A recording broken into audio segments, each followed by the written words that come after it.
Olá, vamos iniciar a nossa Escola Bíblica Dominical neste domingo, abrindo as nossas Bíblias no livro de Provérbios, no capítulo 24.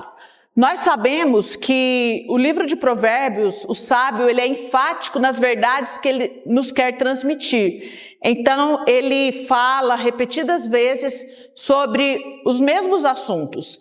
Então, eu selecionei no livro de Provérbios, do capítulo 24, alguns versículos para nós enfatizarmos nesta noite, tá? Porque a gente não está repetindo as mesmas coisas, os mesmos ensinamentos, mas a gente está enfatizando alguns pontos que eu considero mais importante para frisarmos nesta noite, ok?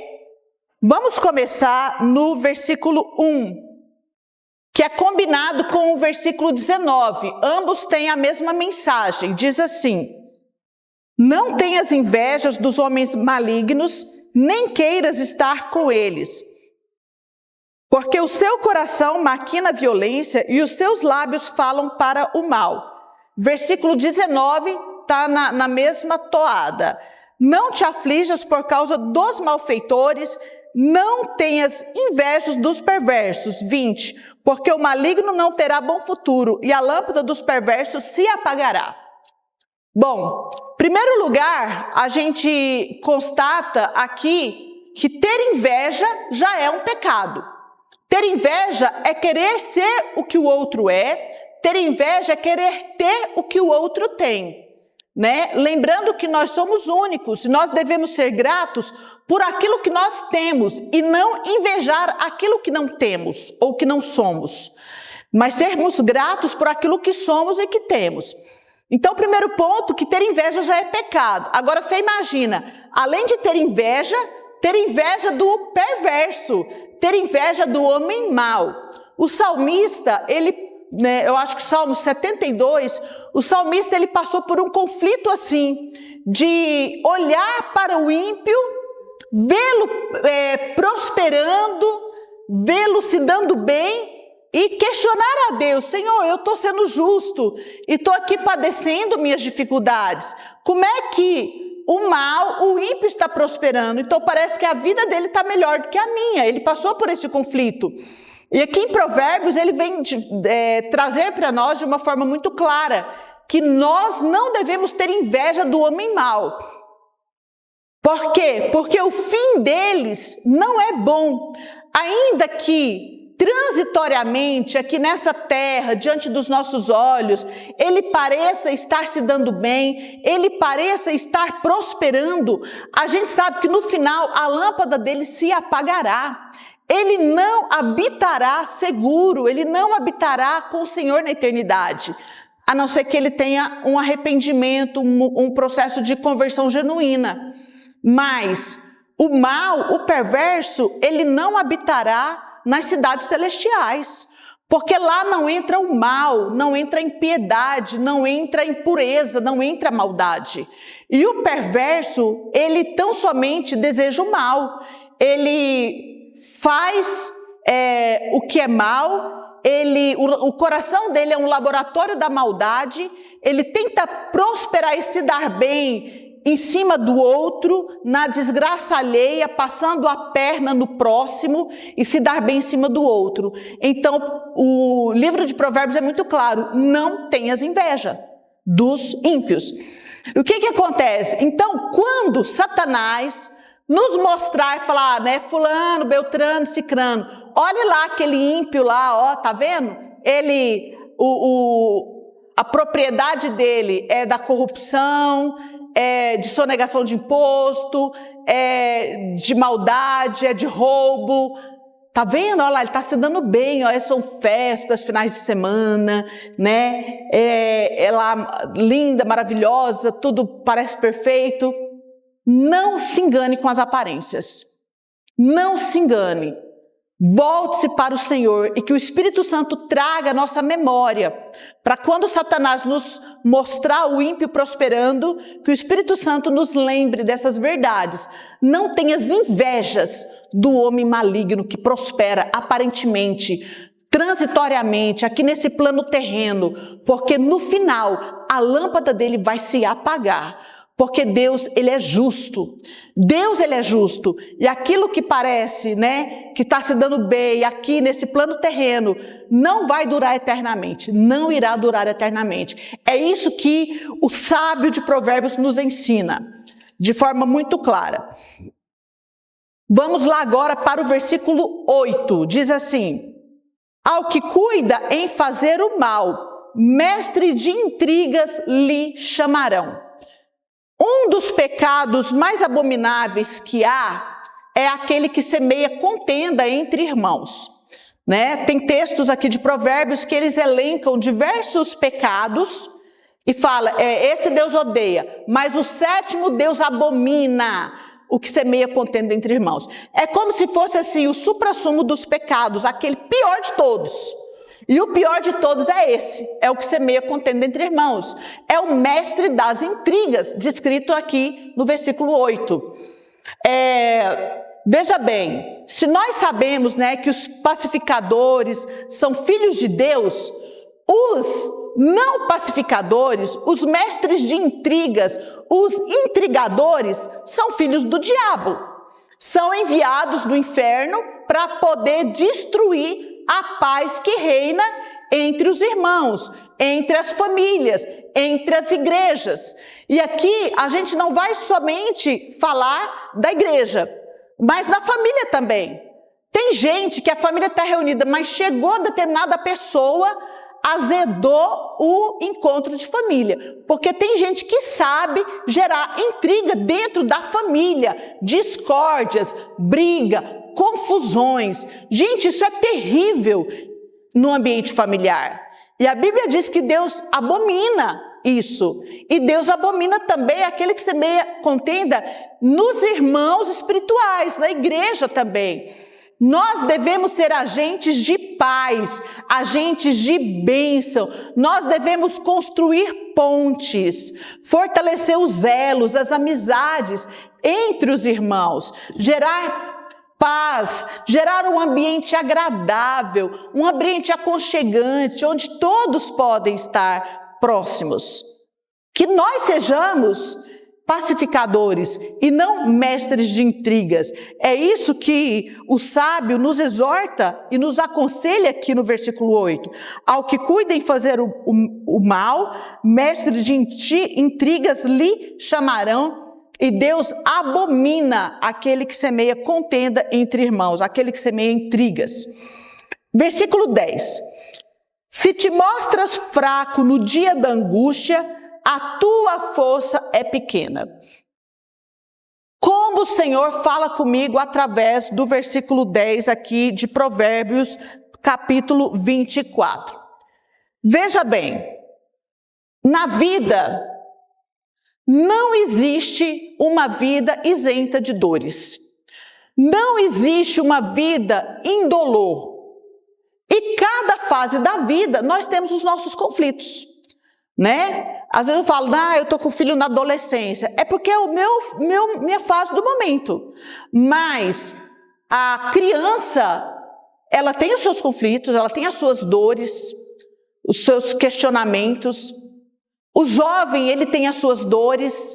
Quantos jovens, eu quero casar, Senhor me ajuda, ninguém me ama, ninguém me quer. São os conflitos da juventude. Ou o homem, né? Como é difícil esperar em santidade o casamento, né? Oh, Deus me dê forças.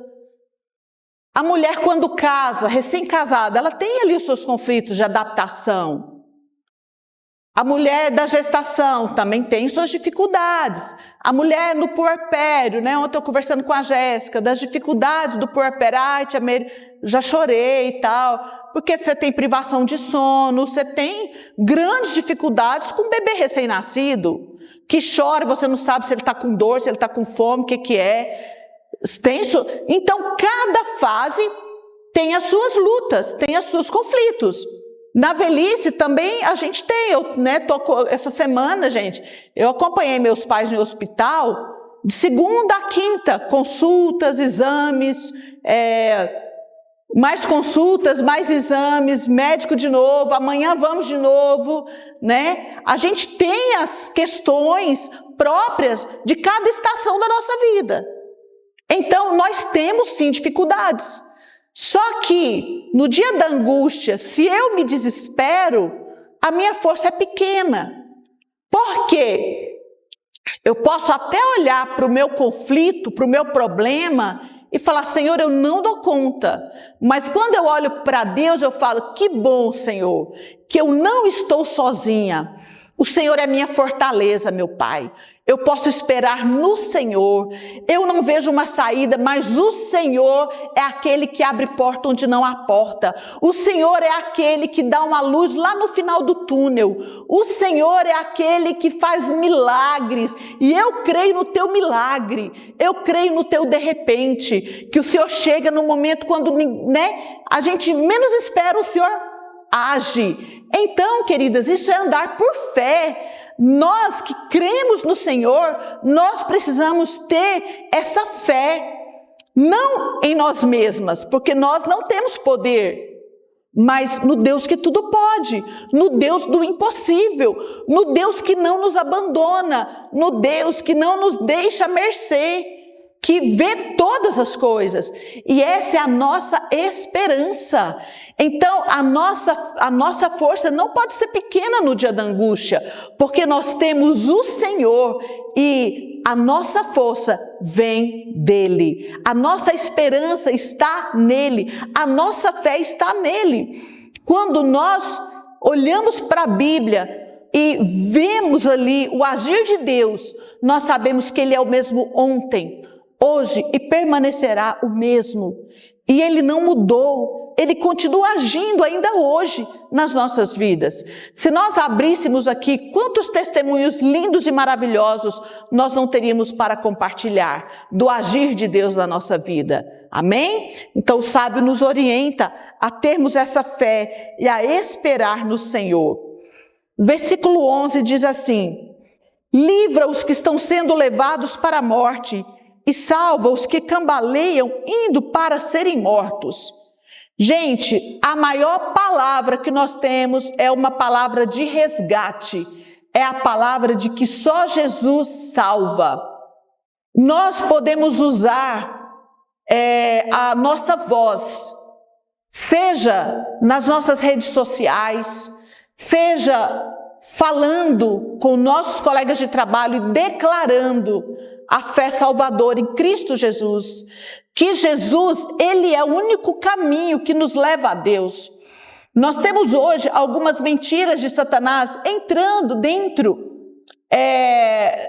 no nosso meio com muita normalidade, com muita naturalidade.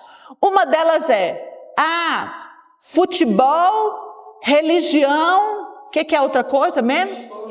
E política, não se discute. Futebol nem se discute mesmo, não. Cada um faz o que quiser. Mas religião e política, eu acho que se discute sim. Por quê?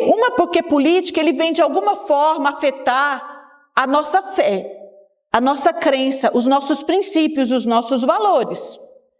E a religião?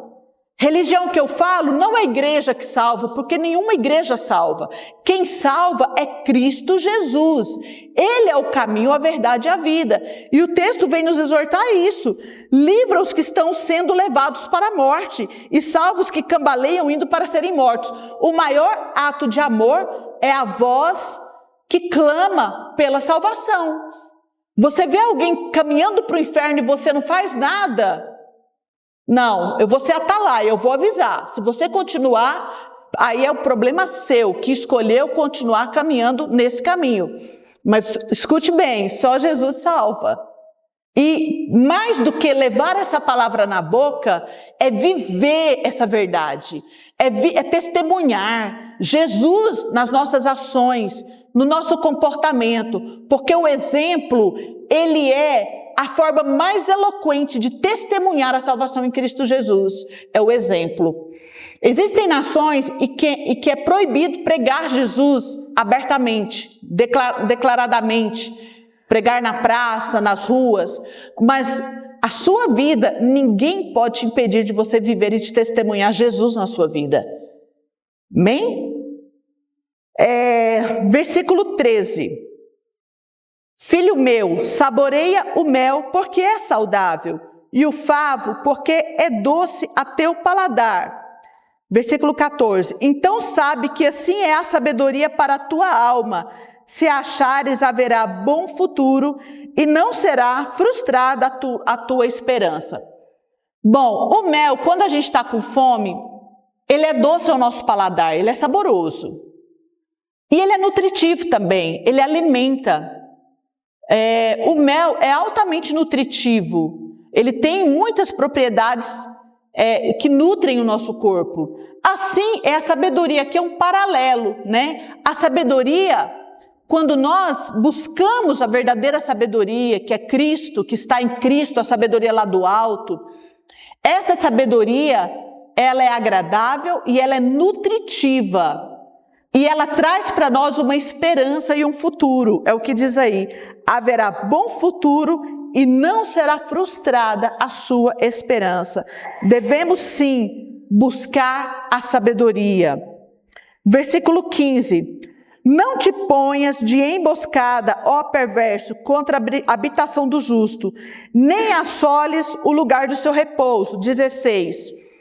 Porque 7 vezes cairá o justo e se levantará, mas os perversos são derribados pela calamidade. Aqui nós vemos, gente, a promessa de bênção na vida do justo. O ímpio, ele pode até tramar em derrubar o justo. Ele pode até, eventualmente, passar, né, a perna ali na frente e derrubar ali o justo, tropeçar, mas ele vai se levantar. Quantas vezes ele tropeçar, ele cair, ele vai se levantar. O justo não ficará prostrado. Mas o perverso, ele sim, será derrubado sem que haja cura. Ele vai ser quebrado sem que haja esperança. Mas para o justo não. Para o justo há promessa de bênção.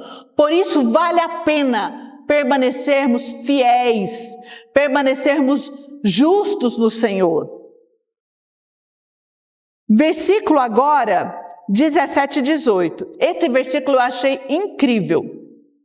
Diz assim: quando cair o teu inimigo, não te alegres, e não te regozijes o teu coração quando ele tropeçar, para que o Senhor não veja isso e lhe desagrade, e desvie dele a sua ira. Nós sabemos que a Bíblia nos orienta a chorar com os que choram e nos alegrar com os que se alegram. Esse é o princípio bíblico. Agora, tem gente que se alegra com a desgraça do ímpio. E nós somos tentados a isso muitas vezes, né? Vemos ali o ímpio se deu mal e tal. Deus fez justiça. Ok, Deus fez justiça. Agora, eu me alegrar com a tragédia, com a desgraça do ímpio, não é princípio de Deus para as nossas vidas, queridas. O princípio de Deus continua se alegrar com os que se alegram e chorar com os que choram. Agora, obviamente, se o ímpio se dá bem à custa de impiedade, eu não vou me alegrar com essa alegria que é em cima de impiedade, de injustiça. Não, também não. Mas eu não vou me alegrar, porque fulano, sabe? Não. Um exemplo. Lembra lá das pragas do Egito, das 10 pragas? Ali quando o faraó perdeu o primogênito dele, eu acredito que foi o momento oportuno dos judeus serem livres. E eles se alegraram na libertação que faraó concedeu, mas não na tragédia que ocorreu naquela região ali no Egito. A gente não é chamado para se alegrar com as tragédias alheias, ainda que seja feita a justiça de Deus naquele momento. A gente pode até entender o propósito de Deus, mas é duro e é penoso.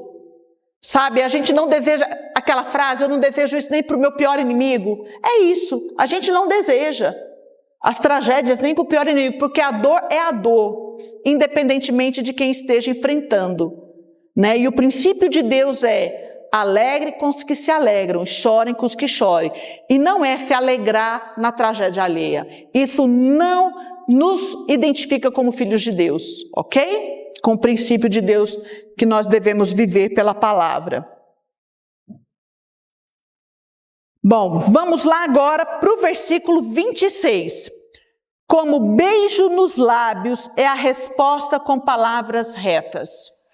Em primeiro lugar, eu queria identificar aqui o beijo nos lábios. A gente sabe que o beijo é um sinal de afeto, de afetuosidade, né? Lá no Novo Testamento, os cristãos, eles tinham por hábito o ósculo santo, que é o beijo, né, na face, como um cumprimento respeitoso. Hoje nós temos também, com pessoas mais próximas, mais achegadas, a gente cumprimenta com um beijo na face. É um sinal, uma exteriorização de um carinho, de um afeto. Embora existam algumas pessoas traumatizadas que não gostam de muito carinho, né? De beijos, abraços, mas aí é um problema a ser tratado por Deus. Porque normalmente nós gostamos de carinho e de afeto. Nós gostamos de abraços e de um beijo na face. O texto aqui não está falando desse beijo, mas está falando de um beijo entre um casal que se amam, né? O beijo íntimo, beijo nos lábios, né? Ou hoje mais conhecido como beijo na boca, entre um casal comprometido, é um beijo também, além de demonstrar afetuosidade, ele demonstra intimidade, respeito, carinho extremo. É o beijo nos lábios entre um casal. E a Bíblia está falando isso, que assim como, sabe, aquele beijo caliente do casal apaixonado, né? É tão agradável, tão prazeroso. Assim também são as palavras retas. O que são as palavras retas? As palavras retas são as palavras ditas em amor, no tempo certo e da forma certa. Essas são as palavras retas. Não basta ter palavras certas na hora errada. Tem gente que vem com palavra certa na hora errada e estraga tudo. Ou da forma errada e acaba com tudo também. Queridas e queridos, as palavras retas são as palavras em amor, as palavras, pode ser de exortação também, no momento certo, na forma certa. Essas palavras, elas são como aqueles beijos na boca extasiantes dos namorados. Assim são as palavras boas, as palavras benditas, no momento oportuno, da forma correta. Elas são maravilhosas, elas são prazerosas, elas são agradáveis, elas são cálidas, elas são maravilhosas. Vamos lá. Versículo 27 diz assim: cuida dos teus negócios lá fora, apronta a lavoura no campo e depois edifica a tua casa. O que esse versículo está nos alertando é as coisas primeiras primeiro. Veja bem, cuida das coisas lá fora, ou seja, primeiro vai pagar as contas, o que deves, depois você vai edificar aqui a sua casa. Hoje não, tem gente que anda num carrão e está devendo o carro, não só as prestações que paga, mas não paga, está em dívida. Gente, alguma coisa está errada, está invertido aí o processo, está invertido os valores. Eu, Merilane Ribeiro, eu prefiro andar no meu carrinho que vai fazer quase 10, o ano que vem, está quase fazendo 10 anos usado, mas está pago, do que eu me endividar num carro aí só para eu me ostentar em dívidas. Eu prefiro 1000 vezes dormir com a minha consciência tranquila, não estou devendo seu ninguém, não ter oficial de justiça na minha porta para pegar meu carro, do que eu estar devendo até os fios do cabelo da cabeça e não conseguir dormir, mas ostentando. Então, e a gente fala, acha que isso não existe? Gente, isso existe sim. Uma vez eu trabalhei no Lago Sul, trabalhei no Parkway, e eu peguei apreensão de carros importados, caríssimos, e que o bonito e a bonita não estavam pagando as prestações do carro caríssimo. Sabe? E eu estava lá com o policial e a pessoa, não, oficial, você pode esperar lá na porta do condomínio para eu não me expor aqui, porque para ostentar, ele quer ostentar da vizinhança, né? Mas na hora de receber o oficial de justiça com a polícia ali para pegar o carro dele na vizinhança, ele não quer passar vergonha. Aí eu falei, tudo bem, vou lá para a porta, mas a gente fica cercando, porque senão eles ainda fogem com o carro. São pessoas que não são de confiança. Então, gente, é melhor eu andar num carro como... Vou dando o meu exemplo, que eu não vou falar de ninguém. É a primeira vez que eu fico com um carro aí, 8 anos, um carro usado. Nunca fiquei tanto tempo com um carro. Mas as coisas, os ventos não estão tão favoráveis. A gente está vivendo tempos difíceis. Prefiro andar com meu carro pago, usado, do que eu andar num carrão em dívidas. Prefiro morar numa casa simples do que morar lá no plano piloto, lá no lago, lá não sei na onde, devendo. Eu não preciso provar nada para ninguém. Eu não preciso ostentar nada para ninguém. Hoje até a gente estava falando aqui dos botox, né? Mas estou andando no carro meu velho. Mas estou fazendo meu botox. Mas meu carro é velho. Sabe? Entendeu? Você tem que estabelecer prioridades. Primeiro, o que é essencial. Comida, né? Saúde, moradia. Depois a gente vai para as outras que não é tão prioridade assim. Mas a gente precisa planejar. E não ficar devendo, porque primeiro aquilo que é prioridade, né, irmãos? E a gente não precisa ostentar nada para ser ninguém, provar nada para ninguém, sabe? Não precisa. Eu não preciso, né? Às vezes quando é plantão judicial, vou trabalhar lá no plano. Gente, tudo lá é mais caro. Uma Coca-Cola que aqui você paga R$5 a latinha, lá é R$10. Um dia eu falei, já não tem nem roupa para trabalhar nesse lugar aqui, não dou conta, eu prefiro trabalhar lá no meu lugar, lá na minha samambaia. Que a Coca-Cola lá, eu acho que for no mercado, ainda é mais barata ainda, naqueles atacadão, eu acho mais em conta, sabe? Então aquilo, né, eu falei, não, todo lugar que você vai, você tem que fazer um book, porque tem aquelas identificações monitoradas de câmera. Eu já fiz um book, tem que fazer outro, tem que fazer de novo. Falei, não dá, eu prefiro trabalhar em lugar mais simples, né? Ok. Vamos lá. E para finalizar, do versículo 30 até o versículo 34, ele vai falar aqui da preguiça. Como o livro de Provérbios, ele ressalta sobre os danos da preguiça para as nossas vidas. E fala assim: passei pelo campo do preguiçoso e junto à via do homem, falto de entendimento, eis que tudo estava cheio de espinhos, a sua superfície coberta de urtigas e seu muro de pedra em ruínas. Tendo visto, considerei, vi e recebi a instrução. Olha como sábio, ele viu a situação, considerou e recebeu a instrução. Um pouco para dormir, um pouco para toscanejar, um pouco para encruzar os braços em repouso. Assim sobrevirá a sua pobreza como ladrão e a tua necessidade como homem armado. Veja bem, faltam, né? O preguiçoso, como ele não trabalha, ele não adquire nada.